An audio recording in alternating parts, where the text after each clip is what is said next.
பொன்னேரியில் ஒரு பிரபலமான ஹோட்டலில் வந்து பார்த்தோம்னா நிறைய கம்ப்ளைண்ட் வந்துகிட்டே இருந்தது. இங்கே சாப்பிட்றவங்க நிறைய பேருக்கு உடம்பு சரியில்லை அப்படின்னு சொல்லி நிறைய கம்ப்ளைண்ட் வந்து கலெக்டர் ஐயாவுக்கு வந்துருக்கு. உடனடியாக அவங்க கலெக்டர் சார் வந்து உணவு பாதுகாப்புக்கு வந்து கூப்பிட்டு இது உடனே செக் பண்ணி அதை என்னங்கிற மாதிரி பாருங்க அப்படின்னு சொல்லியிருக்காங்க. அதன் அடிப்படையில் நாங்கள் இன்றைக்கி வந்து பொன்னேரியில் இருக்கக்கூடிய இந்த கடையை வந்து நாங்கள் எக்ஸாமின் பண்ணோம். இங்கே நிறைய கறிகள் வந்து கொஞ்சம் ஒரு ஏற்கனவே சமைச்சு வச்ச கறிகள் நிறையா வந்து ஊற வச்சு அது ரொம்ப சாப்பிட்றதுக்கு உகந்தது இல்லாமல் இருக்கிற மாதிரி இருக்குது. அதை எல்லாமே எடுத்து நாங்கள் டிஸ்போஸ் பண்ணிட்டோம். அதேமாதிரி பிரியாணி பார்த்தீங்கன்னா அதேமாதிரி ரொம்ப பழைய கறி மாதிரி இருந்துச்சு. அதில் அந்த கறியெல்லாம் எடுத்து பிரித்து பார்க்கறதே தெரியுது. அது 2 நாள் 3 நாள் இது மாதிரி இருக்குது. அதனால தான் நிறைய கம்ப்ளைண்ட்ஸ் வருது. இப்போதைக்கு நாங்கள் வந்து இந்த கடையை வந்து நாங்கள் டெம்பரரியாக மூடுறோம். யாருக்குமே இனிமேட்டு இந்த கடையில் வந்து இப்போ சாப்பிடக்கூடாது. எல்லா பொருளையும் எடுத்து அவங்க க்ளீன் பண்ணிவிட்டு ஃப்ரெஷ்ஷாக அவங்க சமைக்கிற மாதிரி இருந்து அவங்க எங்களுக்கு வந்து ரிட்டர்னில் எங்களுக்கு கொடுக்கணும். அது கொடுத்த பிறகு தான் அது திரும்ப அந்த கடையை வந்து நாங்கள் நடத்துவதற்கு ஆப்ரேட் பண்ணுறதுக்கு நாங்கள் அனுமதிப்போம். அது மட்டும் இன்னும் அனுமதி இல்லை. இப்போதைக்கு நாங்கள் க்ளோஸ் பண்ணிடுறோம். எந்த மாதிரியான நடவடிக்கை க்ளோஸ் பண்ணுறோம்? அவங்க எல்லாம் க்ளோஸ் பண்ணி அவங்களுக்கு நோட்டீஸ் இஷ்யூ பண்ணிடுவோம். இதில் வேறு ஏதாவது இந்த இருந்த சாப்பாடு பொருள் எல்லாம் கெட்டு போனது எல்லாமே நான் டிஸ்கஸ் பண்ணிட்டேன்.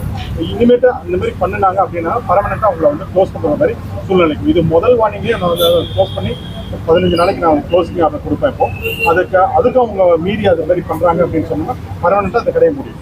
சரி, இது மாதிரி கடைகள்ல பெரும்பாலும் வட மாநில தொழிலாளர்கள் தான் வேலை செய்யறாங்க. அவங்க வந்து சரியான முறையில சுத்தத்தை கடைபிடிக்கிறது இல்லை. அதாவது எது ஒண்ணு யாரும் சாப்பிட போறோம் எதோ செய்யறாங்க அப்படின்ற மாதிரி எல்லாருமே செய்யறாங்க. அவங்களாலேயும் உடல் உபாதிகள் வந்து வர கஷ்டப்படுறது போகுது. ஆனா அதை பத்தி யாருமே கேர் பண்றதே இல்லை. இப்ப நீங்க கூட சொன்னீங்க ஒரு வடமாநில தொழிலாளர் அவர் மனுஷன் இல்லையா அப்படின்னு கேட்டீங்க. அது மாதிரி வடமாநில தொழிலாளர்களை வச்சு இவங்க பண்றதுனால அவங்க சுத்தத்தை பத்தி எதையுமே கேர் பண்றது இல்லை. இப்ப நம்ம தமிழ்நாட்டுல இருக்க ஆளுன்னா சாப்பிடுறது ஒரு மனுஷன் சாப்பிடுறான் அப்படின்ற ஒரு எண்ணம் வரும். இவங்களுக்கு அது மாதிரி அவனோட தாட்டு வரது இல்லை. அதனாலேயே பெரிய பிரச்சனைகள் வருது. அதை பத்தி அதுதான் நீங்க சொன்ன மாதிரி இங்க எல்லாம் மேக்சிமம் வந்து வெளிநாடு வட மாநில பசங்க தான் நிறைய இருக்கிறாங்க. அவங்களுக்கு அந்த சுத்தனத்துல நான் வந்து இவங்ககிட்ட ஃபாஸ்ட் ட்ராக் ட்ரைனிங்னு ஒன்று இருக்குங்க. அந்த ஃபாஸ்ட் ட்ராக் ட்ரைனிங் வந்து உணவு பாதுகாப்பு இருந்து கொடுக்குறது. ஒருத்தங்க எப்படி ஃபுட் ஹேண்டில் பண்ணணும், அதை எப்படி சுத்தமாக வச்சுக்கணுன்றது தான் பேசிக் ட்ரைனிங்க. அது வந்து நாங்கள் வந்து ஃப்ரீயாகவே உணவு பாதுகாப்பு துறையிலேருந்து நாங்கள் கொடுத்துட்ருக்கோம். அதுதான் இவங்ககிட்ட சர்டிஃபிகேட் கேட்டால் இவங்ககிட்ட எதுவுமே கிடையாது. மீதி சர்டிஃபிகேட் மெடிக்கல் சர்டிஃபிகேட் எல்லாம் அவங்க வச்சிருக்கிறாங்க. இந்த ஃபாஸ்ட் ட்ராக் ட்ரைனிங் அதுதான் ரொம்ப ரொம்ப முக்கியம். ஏன்னா அதில் தான் நான் வந்து சொல்லி கொடுத்து அவங்களுக்கு வந்து ஒரு பிரியாணினா எப்படி பண்ணணும், அல்லது ஒரு சாப்பாடுனா எப்படி ஹேண்டில் பண்ணி எப்படி பொறுப்பாக வைக்கணும், கஸ்டமர்கிட்ட எப்படி பேசணும் அப்படின்ற மாதிரி. இன்கேஸ் அவங்களுக்கு முதலாளிக்கு தெரியாமல் இருந்ததுன்னா கெட்டு போயிருக்கு உணவுக்கு வந்து அவங்களுக்கு தெரிய வைக்கணும். அவங்களுக்கு ஃபர்ஸ்ட் தெரிஞ்சாதான் அவங்க கொடுக்க மாட்டாங்க. அந்த பசங்களுக்கே அந்த பேசிக் தெரியல. முதல் பிரச்சனை வந்து மொழி பிரச்சனை இருக்குது. அவங்களுக்கு நிறைய பேருக்கு நம்ம ஊரில் இருக்கிறவங்களுக்கு தமிழில் தான் பேச வேண்டியது. அந்த பசங்கிட்ட பேசும்போது மொழியில் அதனால நம்மளோட கெட்டு போயிருக்குன்னு கூட அவங்களால சொல்ல முடியல. அதை வந்து அந்த கடைக்காரங்க கிட்ட நாங்கள் சொல்ல போகிறோம். ஒன்று மேக்ஸிமம் தமிழ்நாட்டு பசங்களை மேக்ஸிமம் இதில் வைங்க. ஸோ தட் கம்யூனிகேஷன் இங்கே எல்லாம் இருக்கக்கூடிய மக்கள் எல்லாருமே தமிழ், யாருக்குமே ஹிந்தி தெரிகிறது ரொம்ப ரொம்ப ரொம்ப கம்மியான பேர் இருக்காங்க. அதனால் அந்த தமிழ் தெரிஞ்ச பசங்களுக்கு மட்டும் வேலை நிறைய கொடுங்க. வடநாட்டு பசங்களுக்கும் கொடுங்க, ஆனால் அவங்களுக்கு கொஞ்சம் கம்மியாக கொடுங்க. ஏன்னா மொழி பிரச்சனை இருக்கிறதுனால என்ன சொல்கிறேன்னா புரிய மாட்டேங்குது. நம்ம ஒன்று ஆர்டர் கொடுத்தோம்னா அவன் ஒன்று கொடுக்குறான். அவங்ககிட்ட கெட்டு போயிருக்கு இது வேண்டாம் அப்படின்னு சொன்னோம்னா அவன் தப்பாக நினச்சி அவன் வேறு மாதிரி பேசுகிறான். இது கான்வர்சேஷன் அடிக்கடி வரனால இது வந்து நிறைய கடைகளில் நடக்குது. அதுக்கு வந்து உண்டான பயிற்சிகள் நாங்கள் கொடுக்கறதுக்கு பண்ணிக்கிட்டு இருக்கிறோம். இப்போவும் நாங்கள் வந்து எங்களோட நியமன அலுவலகத்தில் நடந்துகிட்டு தான் இருக்குது அந்த பயிற்சிகள்.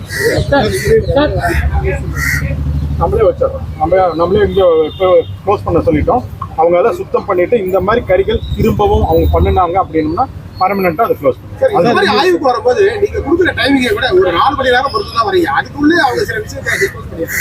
ஸோ அதை வந்து நீங்க இங்க இருந்தீங்க. ஆமா சார். நான் வந்து இப்போ ஒரு எங்க வண்டி வர ஆக்சிடென்ட் வர வெளியில உங்க கண்ணுக்கு முன்னாடி எவ்வளவு எடுத்து கொட்டுங்க.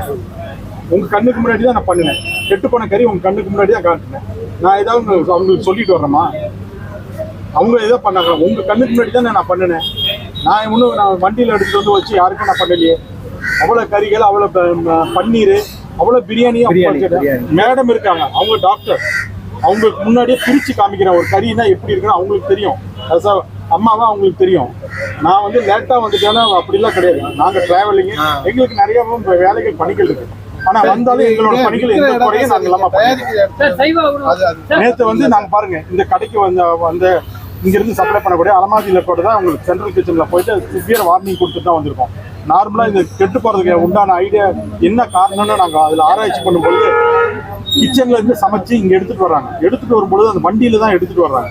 ஸோ அந்த வண்டிக்கு வந்து லைசன்ஸ் இருக்கணும். அந்த வண்டிக்கு எந்த வண்டிக்குமே அவங்களுக்கு லைசன்ஸ் கிடையாது. இந்த மாதிரி பிரபலமான பிரியாணி கடைகள்லாம் நிறைய பேர் என்ன பண்ணுறாங்க, இந்த மாதிரி தான் எடுத்துகிட்டு போகிறாங்க. ஒன்று அதுலேயே அவங்க கெட்டு போகிறதுக்கு சான்சஸ் இருக்குது. ஏன்னா பல கடைகள் கொடுத்துட்டு இந்த கடைக்கு கடைசியாக வரும்பொழுது டிரான்ஸ்போர்ட் பண்ணும்போது கடைசியாக வரும்பொழுது அவங்களுக்கு வந்து கெட்டு போகிறதுக்கு வாய்ப்புகள் இருக்குது. ஸோ இதெல்லாம் தடுக்கிறதுக்கு தான் அவங்களுக்கு அந்த லைசன்ஸ் கொடுத்து அந்த வண்டி ஓட்டுறவங்க இந்த டைம்குள்ளே தான் எடுக்கணும்.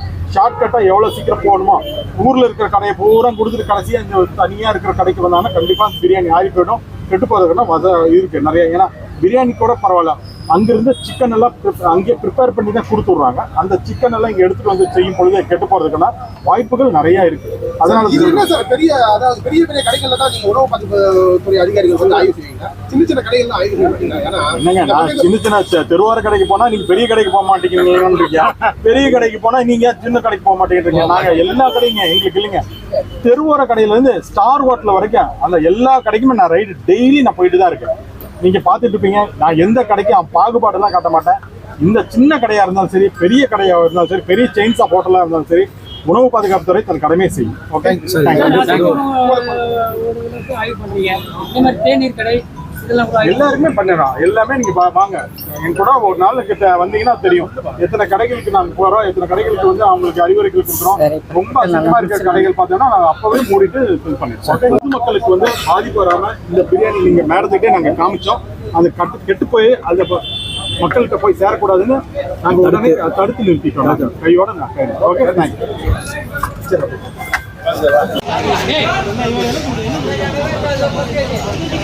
பப்ளிக் மாதிரி நிக்கிறேன், என்ன கத்துறீங்க?